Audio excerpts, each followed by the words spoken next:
Alright, so before we talked about how to find the constant of proportionality of graphs, and now we're going to write our equation for the graphs in the form of y equals kx. And k is the constant of proportionality.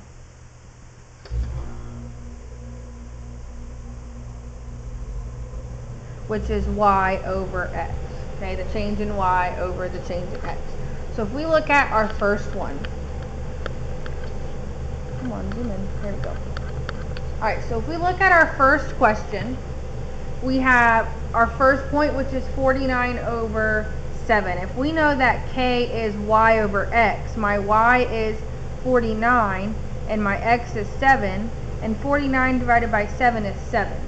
And we plug that into the equation y equals kx, we have y equals 7x.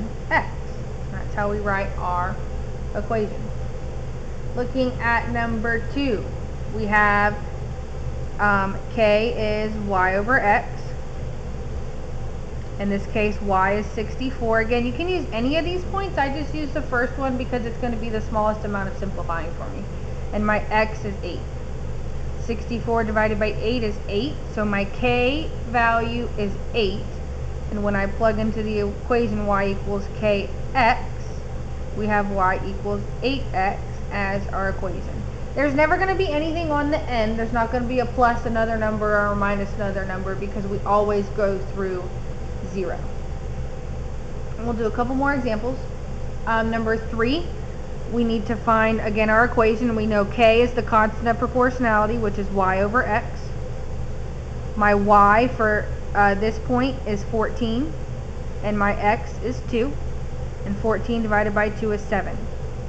So when I write my equation in the form of y equals kx, we have k is 7, and we have our equation.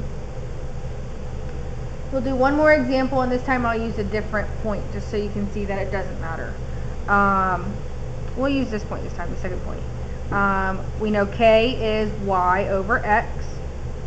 My y is 56. My x is 8.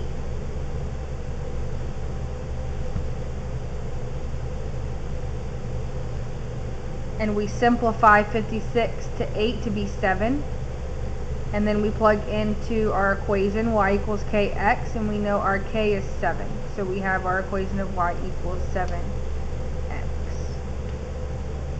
And this is how you find the constant of proportionality of graphs.